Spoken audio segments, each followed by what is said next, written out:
Okay, so here we are. So again, welcome everyone. Happy New Year. Um, I guess the first thing I want to do is talk a little bit about Give Thanks to Scrum. What was our theme for this past 2023?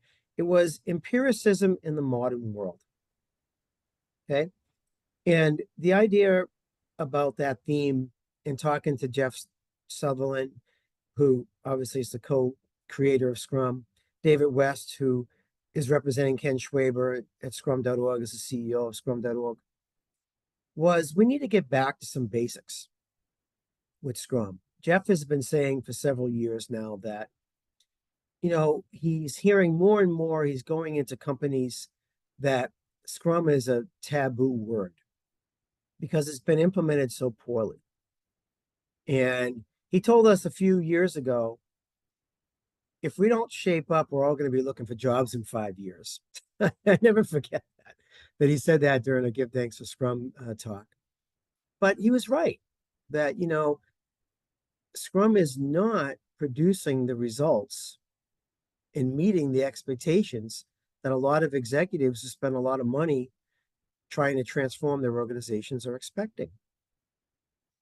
And so they look at Scrum as just another thing that people use to just try to suck some money out of them, and they don't see the real benefits of it. And I feel like the reason is because I think in talking to a lot of Scrum Masters, and I get to coach a lot of Scrum Masters, I don't really feel like they understand why they're there and what their purpose is. So this talk, picking up on that theme of empiricism, is to really talk about the Scrum Master's job and the Scrum Master's role in creating this culture. And not just a culture that thinks, but a culture that does. Okay. So how many Scrum Masters do we have? You can raise your hand on Teams here. I mean, on Teams. I work for Microsoft now, so everything's Teams. I don't use Zoom as much anymore. But raise your hand or give me a thumbs up if you're a Scrum Master. Okay, Terrence, Alexander twice. So we have a few Scrum Masters here. Yeah. I was hoping so, given that was the gist of the talk today. Jonathan, okay, great. So we have a bunch of Scrum Masters. So let me ask a Scrum Master. I'm going to ask a few. Jim Provo, thank you. I'm going to ask a few Scrum Masters to speak up if they're willing to, and tell me what you do on a day-to-day basis. What is your typical day-to-day in your role as a Scrum Master? Who would like to share?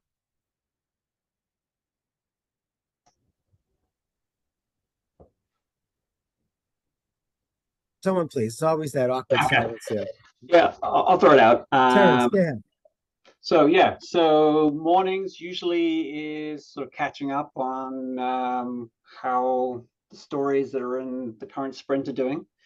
Then shortly after that, it'll be daily stand-ups / DSU, depending on what you want to call it.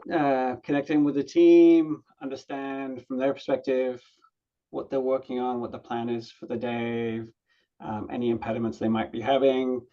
Then work with the PO to find out after that meeting if there's any questions, concerns, impediments they're having, anything that they want to raise up, and then spend a lot of the rest of the day sort of tracking those impediments, trying to get them removed for the team, and make sure the team has everything they need to do to start work again over the next day, so that those same impediments don't pop up twice.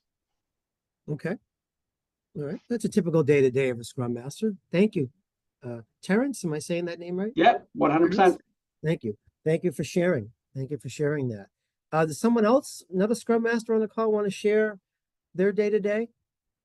And it might be exactly the same, might be a little different. That's okay.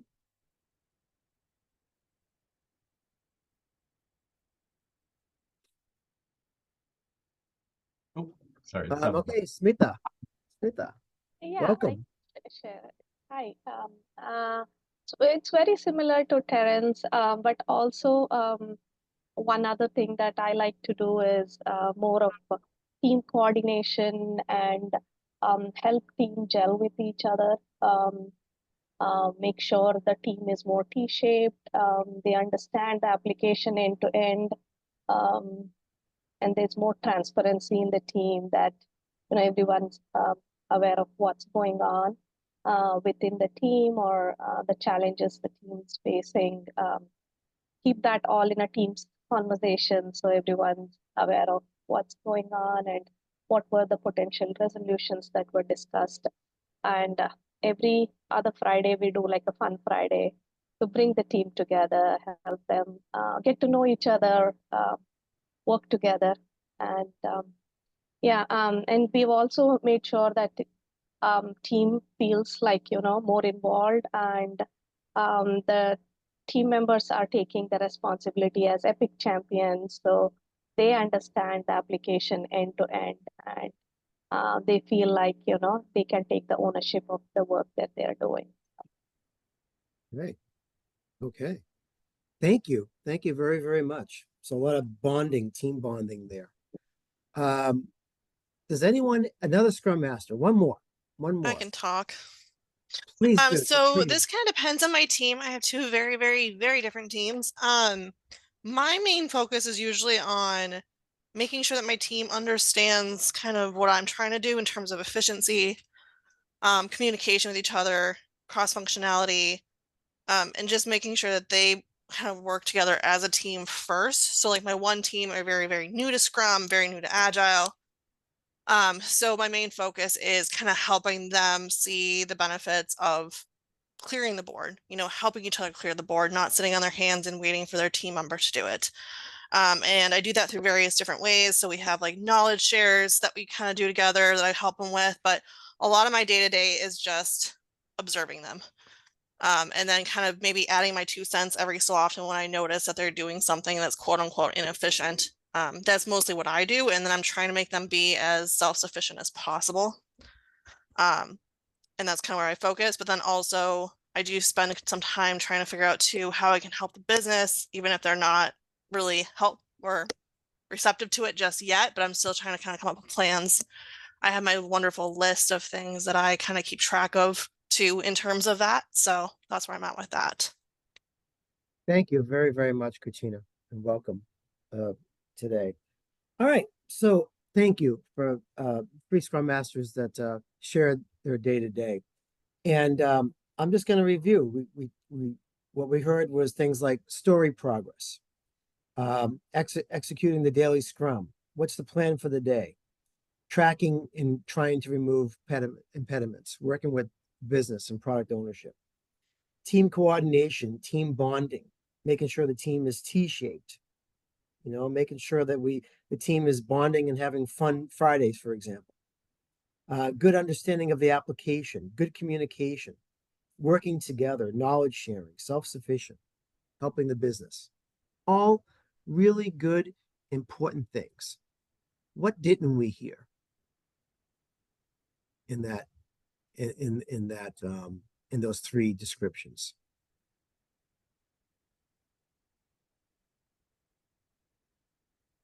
Anyone want to take a guess what we didn't hear? Terrence says promoting agility throughout the organization. Okay. Yeah, that was what I was going to call out, but I think Katrina touched on it a little bit about helping the business. But that was one of those things that is always difficult, is help outside of the team for helping the organization itself understand why the team is working well. Yeah. Yeah, I love what she said, helping the business even if they don't want the help. I think it's something along those lines, which I thought was quite cool. Yeah, that's one of the things. What I didn't hear was, are we exercising empiricism? Does everyone in the organization understand what empiricism is? Are we exercising lean thinking? What I heard a lot was very team-centric.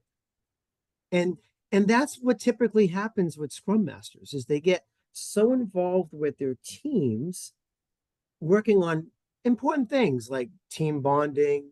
Let's make sure we have our backlog in order. Let's make sure we're having our daily Scrum, that we lose focus of our larger job. And what does the Scrum Guide say our larger job is? You know, if you look at the Scrum Guide, if you look at the first sentence in the Scrum Guide under Scrum Master, it says to teach everyone in the organization how to do Scrum as defined in the Scrum Guide. I'm paraphrasing. It says something like that, right? Teach everyone in the organization. So one of the things I always ask Scrum Masters, especially if I'm interviewing Scrum Masters, is why do we do Scrum? What's the purpose of Scrum? Right? And a lot of Scrum Masters will give me a lot of long-winded answers, but they'll never tell me really succinctly what is the purpose of Scrum. Like, why do we do Scrum? First question I have for everyone here is, and I think, Terrence, you had asked, you know, are we promoting agility across the organization? How many of us really are comfortable in understanding what agility is and what it looks like? Sort of, maybe, a little bit. I'm seeing sort of like, maybe, right? So that's the first thing, is to understand, what does an agile organization look like? Yeah, we can go to the Agile Manifesto and we can look at the 4 values and 12 principles. But when it comes down to it, is what does it mean to say, you know, individual interactions over processes and tools? And what does that mean? How does that look in an agile organization? Or working software over comprehensive documentation. Like, what does that look like? Or, you know, responding to change over following a plan, right? The 4 values, and then looking at the 12 principles, you know, frequent delivery of software, frequent inspection of how we're doing our work. You know, the best architectures emerge, right? They're not just done up front. So you think about agility, and you can look at the definition, but then you have to kind of map it to, how does that actually, what does that look like in an organization? And then the question I have is, can you be an agile organization and not use Scrum? What's the, how many people think the answer is yes or no to that? Like, who? Yep. What do you think about that? Yes, you can be an agile organization without doing Scrum. Now, can you, if you are using Scrum, does that guarantee you're going to be an agile organization? No, no, that's great. So we have to, as Scrum Masters, understand this basic concept is, do we know what agility means? And can we look at it and say, yes, that's agile, or no, it's not? And do we think because we're doing Scrum that we are actually agile? Okay. So Scrum has a very specific purpose, and its purpose, well, if you look at the Scrum Guide, it starts out with, what is Scrum? Scrum is a framework that helps you manage complex problems. It doesn't tell you it's going to make it less complex. It helps you manage the risk that's involved when you're working with complex problems. How does it do it? It does it through exercising empiricism and lean thinking. So we do Scrum to exercise empiricism and lean thinking. Now, if we truly exercise empiricism and lean thinking, are we on the road to agility? Absolutely yes. Absolutely yes. Which is why the Scrum Guide says the first job of a Scrum Master is to teach the organization how to do Scrum as written in the Scrum Guide. Only when you connect these things together can you lead your organization to agility. And if I were to ask you, what does an organization look like that's agile? What would you say? Who wants to volunteer an answer to what does an organization look like that's agile? Don't tell me the definition from the manifesto, but tell me what an organization looks like. Paul, did you raise your hand, sir? Please. Yeah, I did.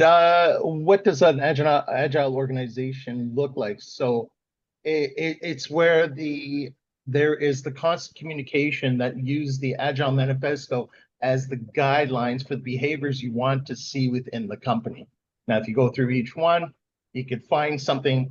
This is the behavior we wanted to bring to the teams, right? And therefore, you also have to bring to the projects and the work. You have to work to reality.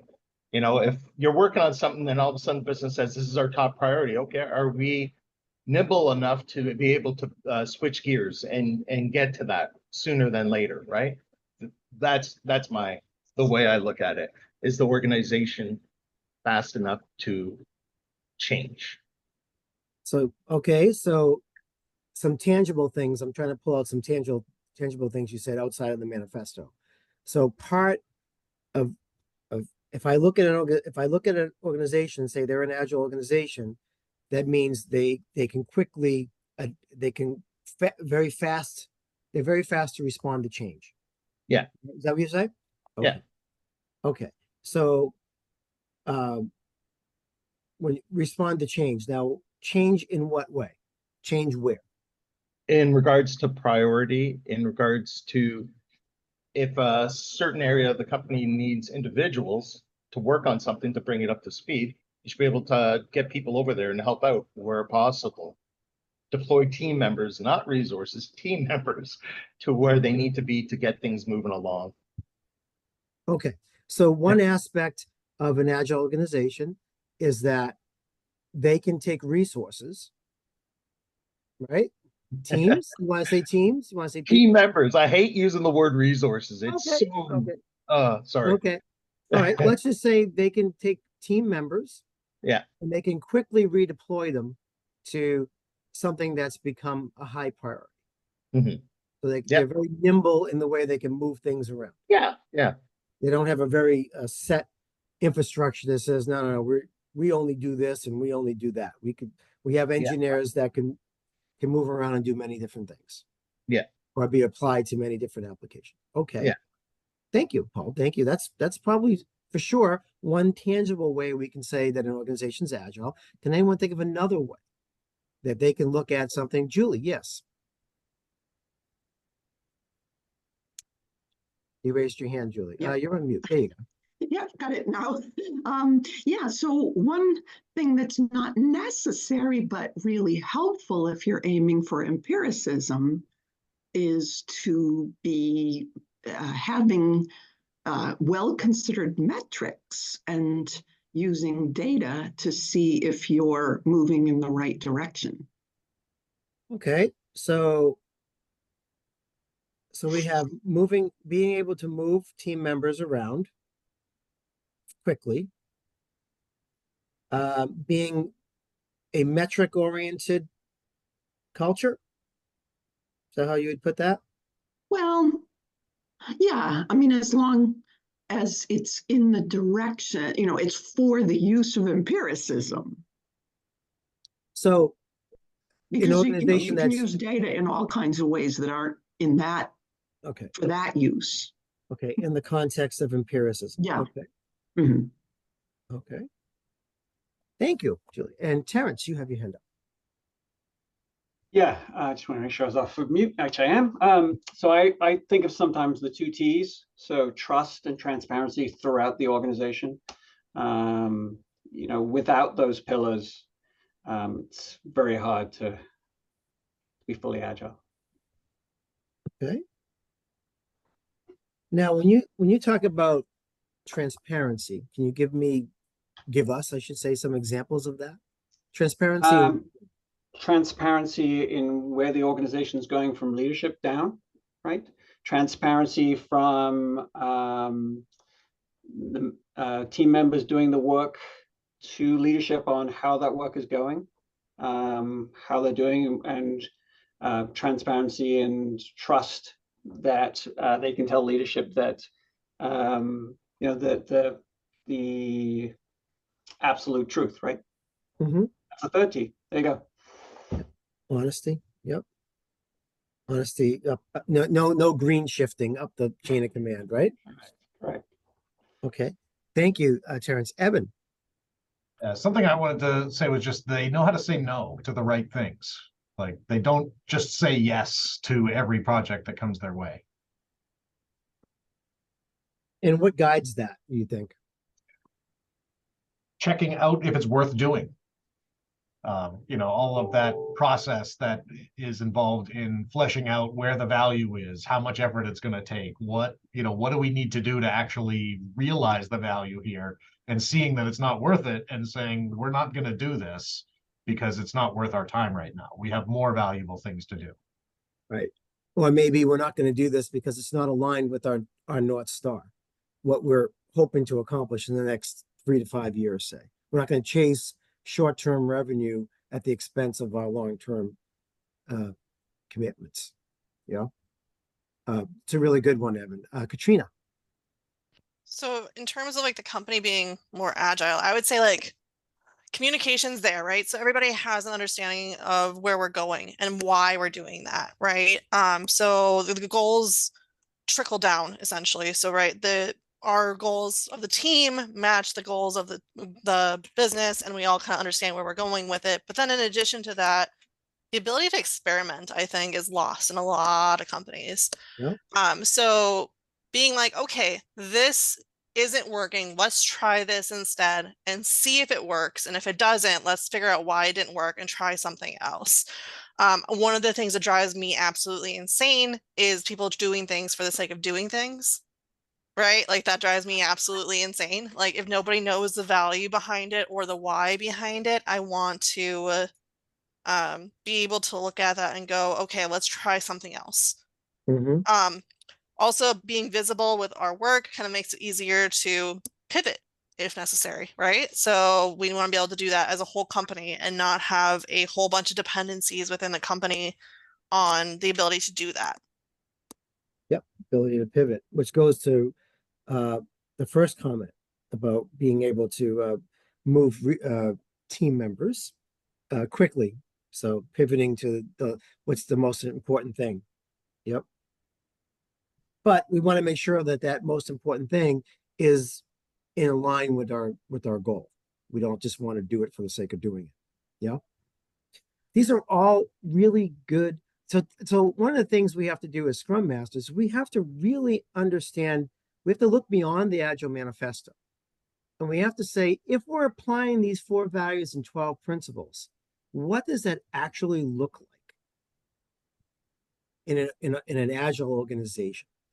If we want to sell the importance of agility in Scrum, okay, we don't sell Scrum to an executive. We don't say, hey, you should use Scrum because Scrum is great. You sell the competitive advantage that an organization will have if they are agile. And you have to be able to articulate what an agile organization looks like, because that is going to define your transformation journey. Where are we today? And where do we need to be? And what is it going to look like when we get there? Okay. And a lot of the things that the folks were mentioning here are very important. I want to add a few more things. How frequently are we delivering value? Right? How engaged are we with our customers? Do we have really strong feedback loops? And feedback loops can vary based on the complexity of the problem you're trying to solve. So you can have one project that needs very infrequent feedback loops because a lot of the work is well defined. Maybe that doesn't need Scrum at all. Maybe it's not even considered complex because it's well understood. But you can have another project working in your organization that is, you don't really understand how to do it. And so you need very frequent feedback loops. You need to have, those early adopters that are willing to take what you give them and give you feedback and help you in the development process. That's what it means by, bringing the third value of Scrum, of Agile, bringing the customers into your development process. Customer collaboration over contract negotiation. Okay. So these are the things that I look for in an Agile organization. Are we delivering frequently? Are we, and is what we're doing, and going to what Julia said, can we measure the value that we're delivering? And how do we measure that value? These are all important things, right? Because I don't know if I'm delivering value unless I'm getting frequent feedback. Or I have telemetry within my product that will tell me how often something's being used, how successful the transactions are, or how unsuccessful they are, right? So these are all important aspects to understand the tangible way we can tell if an organization is agile. Now, why do we use Scrum? We use Scrum to exercise empiricism and lean thinking. So I want you now to think about your day-to-day with your Scrum teams. Well, first of all, let me ask you, is it enough for one Scrum team to exercise empiricism? Shalika's nodding no. No, What do we need, Shalika? no, it needs to be multiple teams, especially I'll speak specifically for those who are closely aligned. They all need to utilize empiricism so we can see where we need to grow, where we need to pivot. Absolutely. Thank you, Shalika. So it needs to be an organizational commitment, not a team commitment. This is why grassroots Scrum really never works. Because if the whole organization isn't aligned around we need to exercise empiricism, it doesn't work. So as Scrum Masters, what are the things that we need to be looking out for to make sure that our organizations are exercising empiricism? The first thing is to make sure that the empirical process applies to what we're doing. Okay? Like we said earlier, you don't need Scrum to be agile. And just exercising Scrum does not guarantee that you're agile. Okay? But if the project is applicable, Scrum could be a very nice framework that we can use to exercise empiricism to get us to be more agile. So what is the first and foremost, the project that we're working on, how do we know whether that project should use Scrum or not? What are some things that you think we can look at and decide? As you mentioned, complexity. Yeah, complexity. Do we know what we're doing? Right? I am working at Microsoft with a set of teams in an organization that are, like everybody else in the world, injecting generative AI into their product. Okay. And so they have this really complex model and they've injected it into their product. And the initial thought was if the AI generation is not at least 95% accurate, no one's going to want it. And so I asked the senior product manager, well, how do you know that? Well, that's what we're assuming. I'm like, it's an assumption. Okay. Do you agree it's an assumption? You don't know for sure. Well, how are you gonna find out? How are you gonna find out? How are you gonna know if that is really the case? And he said, well, we need to deliver. We need to deliver something and get some customers lined up to tell us. So there is an example of something where you say, well, Scrum is a very good framework for that particular problem. We have an assumption that we're not sure of that we need to validate. And the only way we can do it is to try to deliver something quickly, get it into the hands of our users, and have them tell us whether or not that's true or not. Okay, so there is an example where Scrum fits very nicely. What can be a case where Scrum does not fit very nicely?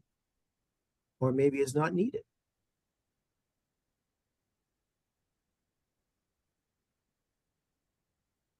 You already know exactly what you're doing.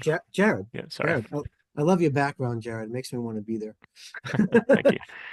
Yeah, I mean, I know sometimes we consider waterfall kind of a dirty word, and I guess in a lot of ways it still is, but not every project has to be agile. If you don't need regular validation and feedback from stakeholders, if you don't have stakeholders, if you can't show something to stakeholders, there's plenty of reasons something doesn't need to go Scrum model. It's risky to do it that way, but Well, I think you said something there. It's very, I want to clarify. I think every project can be agile, but not every project needs Scrum. right. Yeah. Okay. So, for example, I'm working with a team that was doing Scrum and they weren't very successful. And I asked them, how much of your work is planned every sprint? And they said, oh, about 50%, 55%. Where's the other work coming from? Oh, it's tickets. It's stuff that we have to do to support. Operational. Yeah. Okay. So I suggested to them, maybe Scrum isn't the right thing for you. You can still be agile, right? You can still exercise lean thinking. You can still promote the idea of delivering value over documentation, right? You can still promote individuals and interactions over processes and tools. You can still drive customer interaction and responding to change.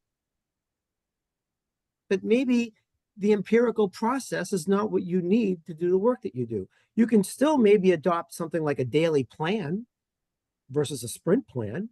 You can come in and look at the tickets that have come in and say, what's our plan? But today, how do we want to work together to tackle this? What's our goal for the day? Right?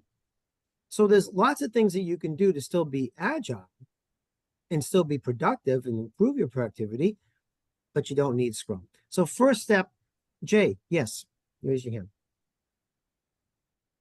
Hi, Joe. Nice job. I'm enjoying what you're doing here. Thank you. I've done this stuff for a long time. I'm semi-retired right now. Just like to add a couple comments. One is on the example that was just given of 50% is planned and 50% not, where you're reactive to tickets. In that context, I would set aside a fraction of the capacity based on the 50% estimate and then plan the other 50%. And on every iteration, one could ask, to what extent are we going to be focusing on planned work versus not? And then there's also the fraction of full team capacity that's available. And just lay out expectations for the sprint based on what resources used as not only humans, no disrespect intended, but also everything else you might need, including availability of knowledge, availability of material, availability of test situations, like if you have a pilot plant that you're going to try and apply a model in. I did that at GM one time. We had a pilot plant, and that's where we could exercise our attempts at proof of concept as we were evolving our work.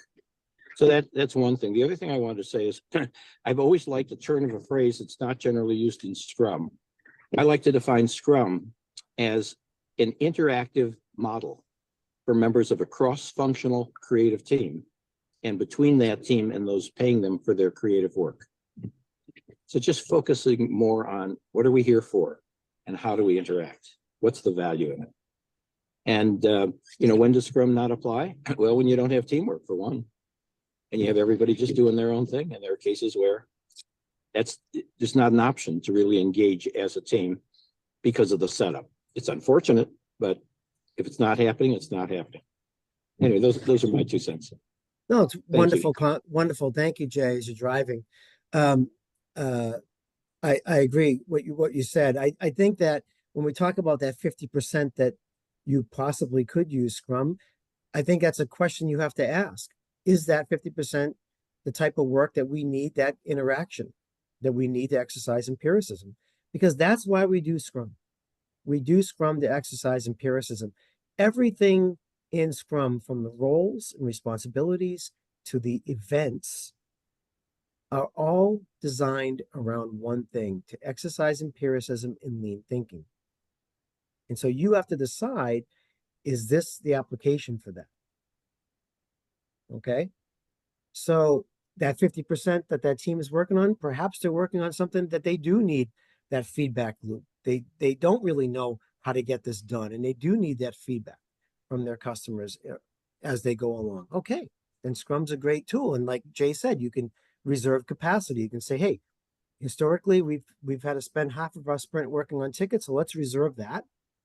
And we'll add that as part of our daily Scrum to review what's coming in and how we want to handle that. And then the other half of our daily Scrum will be focused on our sprint goal. What's our goal for the sprint? What's the increment that we want to create? And that is where I want to go with this. If you are a Scrum Master who is exercising Scrum and you want to exercise empiricism, the first thing you should be doing in planning is asking this question: what is our done increment look like? What are we producing? And who are we going to demo it to in the sprint review? Who do we need to invite at the sprint review? What is our sprint goal? Right, which should be defined by the team, not the product owner, not the Scrum Master, not the development manager, by the team as an output of the sprint planning. What is the goal? What does the done increment look like? Who needs to see this done increment and give us feedback? Now, I was talking to a team recently, and I asked them this very question: what are you going to demo in 2 weeks? And they said, nothing. What was you going to I have to read that. Once asked the question, I asked the question, like, what are you demoing? And they said, well, we don't have anything to demo. I'm like, what do you mean you have nothing to demo? And they said, well, we're just going to do a design document. I said, good heavens, a design document? And who's gonna receive this design document? Oh, it's just for us. You mean no one's going to review it? No one's going to look at it? And they said, no. And right there, I'm like, in my opinion, we need to stop and rethink what we're doing here. Jay, do you have your hand up again? Sorry, go ahead. No, your hand's still up from last time. Okay, just wanted to make sure I wasn't missing anybody's comments. So that's the first thing as a Scrum Master we need to be focused on is, are we exercising empiricism? Not just on my team, but throughout the organization. So my team has to be responsible for a good sprint goal, a done increment of working software. That's the second value of agility, working software over comprehensive documentation. If we're in the software business, we can apply Scrum to other things. So it doesn't have to be software, it can be working product or any piece of value that you need to demonstrate. And who do I want to be at the next sprint review? Who do I need to invite? And this is something you have to work on with the team and specifically the product owner, right? So that's the first thing. A lot of teams that I work with have this idea that, oh, no. The sprint review is for the product owner to see what we did and approve it. How many of us have faced that before? Anyone ever faced that before? Dave, you're shaking your head. Yeah, right? Yeah, Alexander, right? So that's a really, that means we don't understand what we're doing Scrum for, right? It's the product owner needs to be involved every day, multiple times a day with the team, if possible, accepting stories, accepting what's going on. The sprint review is for the product owner to get feedback from their stakeholders as to what the team has accomplished and what they plan on doing next. Okay? So as a Scrum Master, you have to really teach the organization and the team that this is the purpose of Scrum and this is what we're doing first. We need to be able to produce a done increment at the end of every sprint that we can demonstrate to somebody. If we don't need to do this, then we should question why we're doing Scrum. If we need to do this, but we can't get anyone there, which is the other problem, right? You invite people and they don't show up, right? Then we have a problem with the organization. And we need to talk to the organization about, hey, do you guys really care about doing Scrum here or not? Because if you do, you need to be at these meetings, and this is why it's important to be there. at these events, I should say. Okay? And then the daily scrum. Making sure that if we come out of the sprint planning with a very well-defined sprint goal that directly relates to the increment that we are creating, then every day our focus in the daily scrum must be around steps towards achieving that sprint goal. What is our plan today to achieve our sprint goal?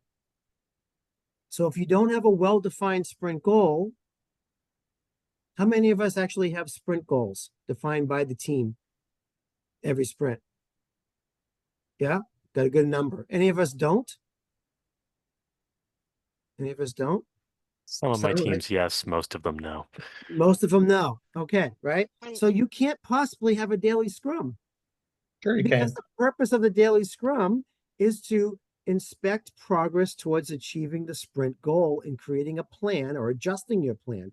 You start your sprint with a plan, and every day you adjust that plan as needed as you learn more during your sprint.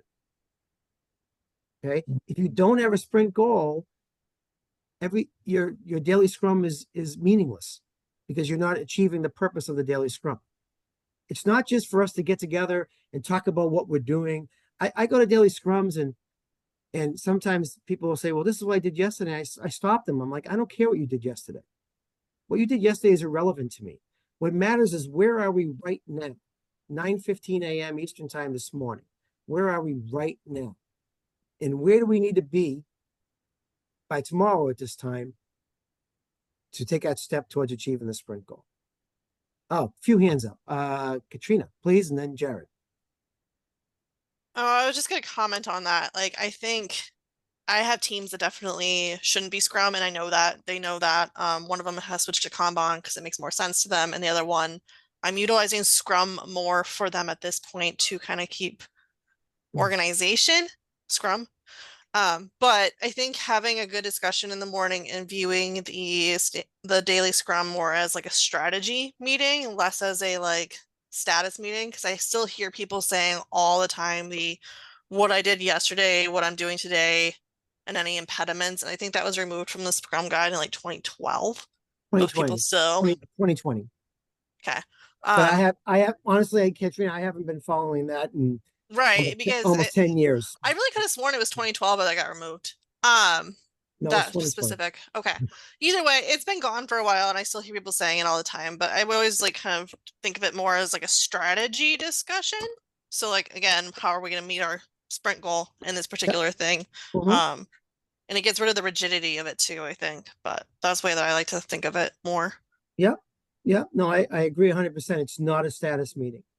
And I went to a daily scrum for a team once, and they would bring up their board, and then one person would talk, and then they had filters at the top of the board for all the tasks that were related to that person.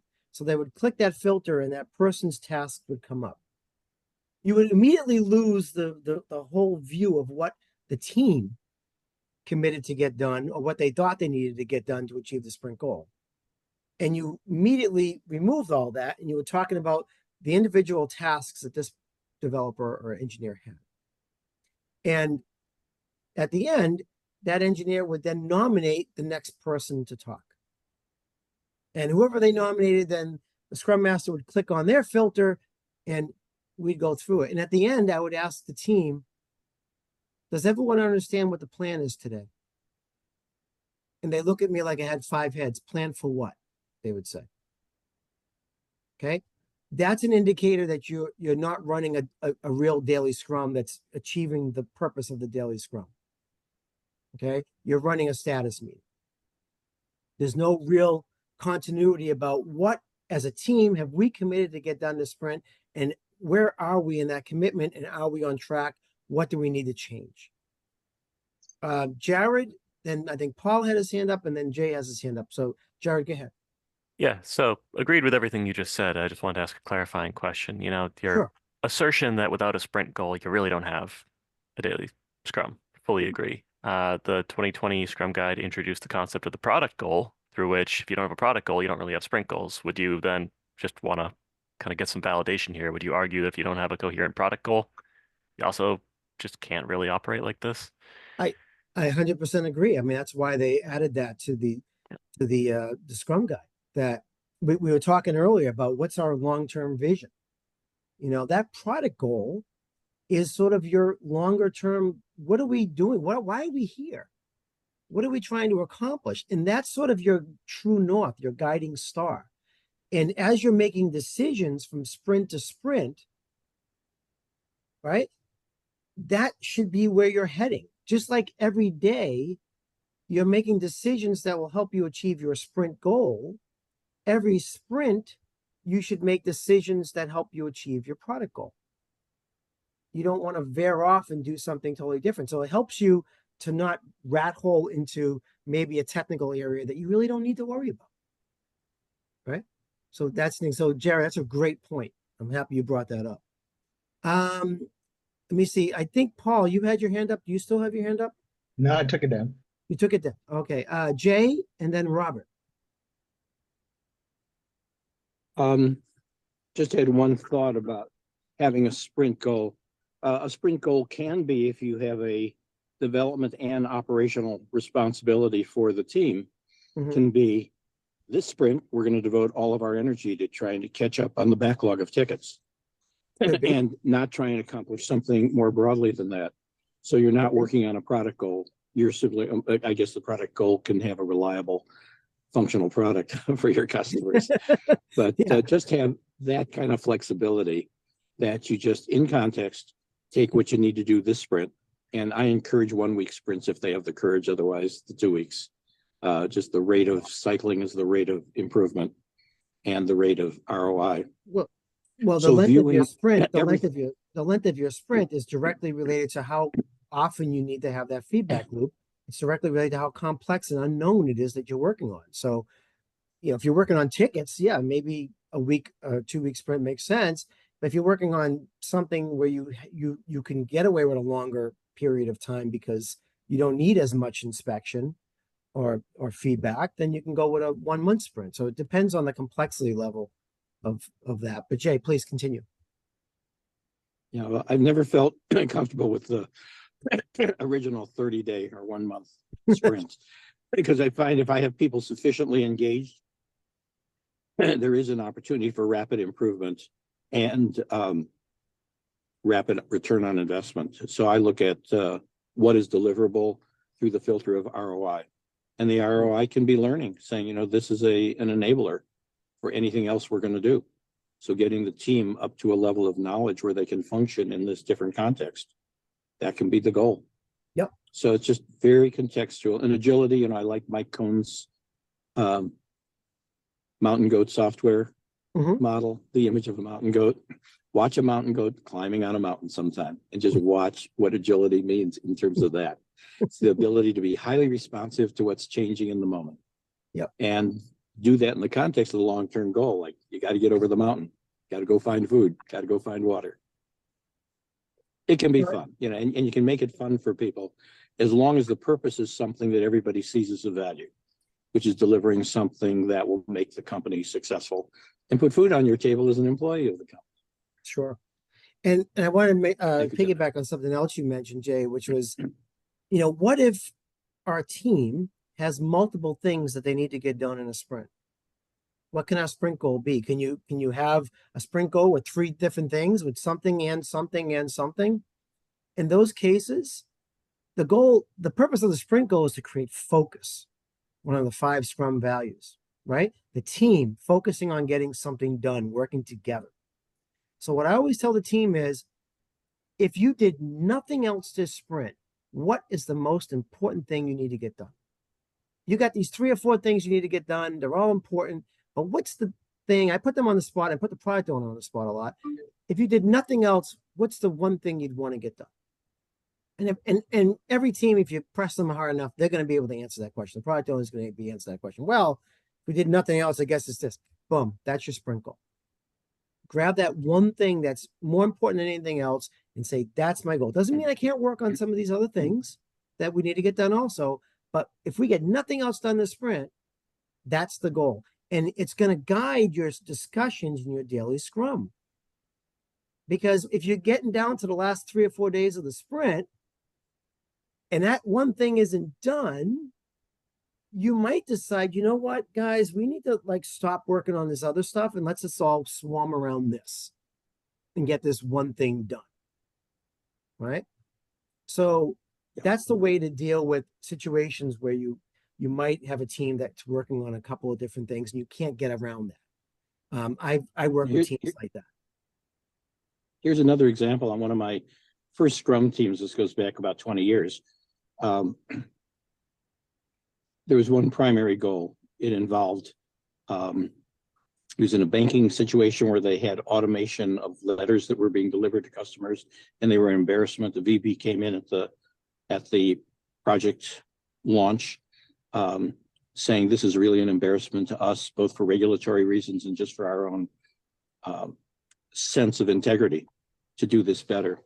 You know, the letters were bad English, or if they're and some were translated into Spanish, so it was bad Spanish, and they didn't make sense. And sometimes they spoke internal jargon rather than talking to the customer. We have to revise how we automate these responses to customers. And I found that 3 members of a larger team, one being the product owner, and 2 other people, in 1 week we were able to take on the letters that went out that represented 90% of the volume. The VP that we worked for couldn't have been more delighted. Sure. That was the first iteration. You know? Create that so focus. That just set the example of focus.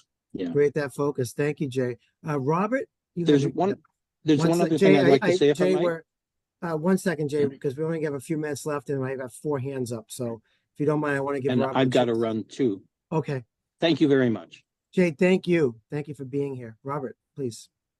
Yeah, so it just, as we were going through this, for me, one of the things that became apparent was, you know, as we looked at how stand-ups in the Scrum meetings have changed over the years, is that empirical aspect of it where, you know, we go from, all along it's known not to be a status meeting, but how you approach that, you know, the guidelines that are out there are based off of what we've learned over the years. So hopefully that wasn't too much of a side topic, but I felt that kind of was a great example of what I think the goal of the meeting was.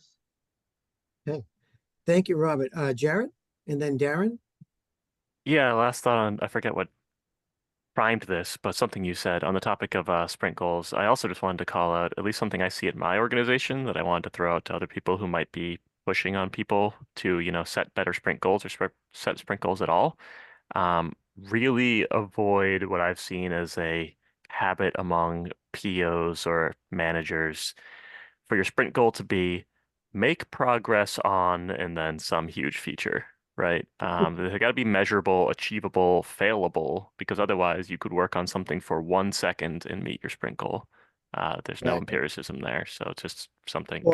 Or Jared, avoid the cut and paste, which is that last sprint goal. I had one team had a goal, implement this feature, and so I asked them, like, what does implement mean? Is it going to be done? No, it's not going to be done. It's just we still got to test it. I'm like, so what does implement mean? Development work? They said, yeah, we're just going to do some development work. And I said, okay, so you're going to do development work this sprint, and what are you going to do next sprint? Oh, we're going to test it. I'm like, okay, so tell me, what does it sound like? So you did design work last sprint, you're doing development this sprint, you're doing testing next sprint. I said, what does that sound like to you? Does that sound like Scrum or Agile? And they were like, no. I'm like, okay, let's have a conversation now. Right? Darren, please go ahead. Hey, Joe. It's funny, as I was thinking of a question about the sprint goal and having it multifaceted, you were saying the same exact thing. I think the one thing that's cautious is that the motivation of the team and the unity of the team is that if you start to make the goal too focused and people are left out of it, it could be a time bomb for the team's culture, morale, and motivation. So, well, that's a very good point. You don't, but let's think about that now. If you have a team where people are left out of the most important thing that the team is working on, do you have a team? Or do you have a loose association of individuals that happen to be grouped together in your Azure environment or your whatever tool you use, right? So you got to think about that. Do I have a real team? Are we all working together on the same thing? And if not, what can we do to break down some of those barriers? Right. So that we're not having individual pockets doing different things, but we can leverage each other and work together. So as a Scrum Master, that's a really good observation. But you have to observe it and say, okay, I really don't have a team here. And that's an impediment. I will put this recording up on our YouTube channel. I have to do a better job. I have a whole bunch of stuff, and I have to get this recording up on our YouTube channel. So that's what I'm going to do. So to answer that question there on thanks. So one more thing I want to mention before we go, because we're already at 1 o'clock. This has been a great conversation, and I'm so happy for everyone who's joined and contributed to the conversation, especially our new folks that have been here. It's been great to see you all. I hope you can come back every month and meet with us. We talked a little bit about lean thinking. We haven't really talked about lean thinking, right? But Katrina mentioned, well, we don't use Scrum, we use Kanban. A lot of people that I've worked with seem to think that Kanban is a replacement for Scrum. It's not. Kanban is not a framework. It's a way of visualizing your flow of work and identifying waste and eliminating that waste. That's what Kanban is. It is the essence of lean thinking. And whether we're using Kanban or we're using Scrum, when we walk into our retrospective, that's when, where we inspect how our team does its work. We map out the way we do our work and we look for waste. We look for times that we were dependent on other teams and we were waiting around. We look for times when we relied on mass inspection instead of building quality within. We look for times that we weren't able to do some testing because all that testing is manual and we needed it to be automated so we can run it multiple times, right? So that's some of the things that we want to focus on, that lean thinking in our retrospective. And Kanban is not a replacement for that. Kanban is not, oh, I can create a board with a flow and I just got tickets moving across. It's really not what Kanban's for.